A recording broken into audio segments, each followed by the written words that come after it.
BNP নেতা ইশরাক হোসেনকে ঢাকা দক্ষিণ সিটি কর্পোরেশনের মেয়রের দায়িত্ব বুঝিয়ে দেওয়ার দাবিতে বেলা 11টা থেকে বিকেল 5টা পর্যন্ত নগর ভবন এবং আশপাশের এলাকায় ব্লকেট কর্মসূচি পালন করেছেন তার সমর্থকরা।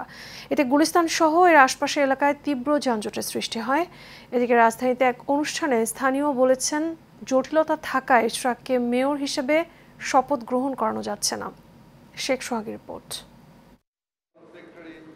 দুপুরে জাতীয় ক্রীড়া পরিষদের ইউএনএফসি এর সঙ্গে এক সমঝোতা স্মারক স্বাক্ষর শেষে গণমাধ্যম কর্মীর সাথে কথা বলেন আসিফ মাহমুদ সজীব ভূঁইয়া।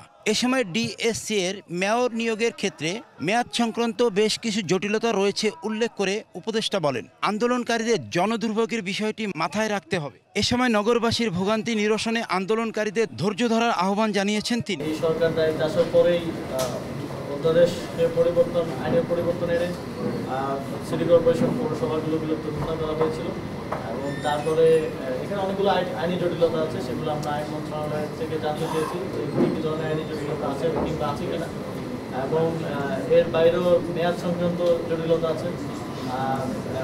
এর বাইরে আবার আমরা একটা লিগেল নোটিশ পেয়েছি এবং আমাদেরকে বিবাদী করে রিটও করা হয়েছে যাতে শপথ গ্রহণ করতে না দেওয়া হয়। আমরা যতদূর জানি সেটা বিচারাধীন আছে। এই সকল ধরনের জটিলতা নিরসন না করে আমরা কোনো সিদ্ধান্তে আসলে যেতে পারছি। এদিকে ঢাকা দক্ষিণ সিটি কর্পোরেশনের মেয়রের দায়িত্বে ইশরাক হোসেনকে বুঝিয়ে দেওয়ার দাবিতে টানা 4 দিনের বিক্ষোভ শেষে নগর ভবন ব্লকেট কর্মসূচি করেছে আন্দোলনকারীরা। কর্মসূচির অংশ হিসেবে গুলিস্তানের প্রধান সড়ক অবরোধ করে রাখা হয়েছে, ফলে ব্যস্ত এই এলাকার সব ধরনের চলাচল বন্ধ হয়ে গেছে। যদি তাকে মেয়র হিসাবে না বুঝাই দেওয়া হয়, আমরা রাজপথে আছি, রাজপথে থাকবো। আমাদের প্রয়োজন হচ্ছে গণতান্ত্রিক শাসন ব্যবস্থাকে প্রতিষ্ঠিত করা। তাহলে এখান থেকে অন্তর্বর্তীকালীন সরকার তার যে এজেন্ডা, তার যে মেসেজ, তার যে জন্ম এবং তার এই দেশকে পরিচালনা করার যে ওত ওনারা নিয়েছেন, এই ওতের প্রতি তারা সম্মান প্রদর্শন করে ইঞ্জিনিয়ার ইশরাক হোসেনকে অনতিবিলম্বে ওতের ব্যবস্থা করে দেবেন, আইনের প্রতি শ্রদ্ধাশীল হবেন। আদালতের রায় হয়েছে, নির্বাচন কমিশনে গেজেট হওয়ার পরও তার শপথ হচ্ছে না। আমরা সেই কারণে আজকে এখানে আন্দোলন করতেছি।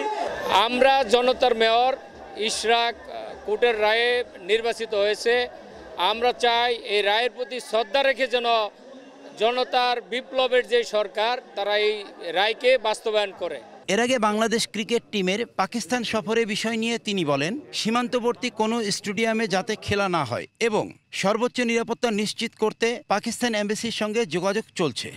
বেস্ট প্র্যাকটিসেস যেগুলো আছে পৃথিবীতে। শেখ সোহাগ, এশিয়ান টেলিভিশন, ঢাকা।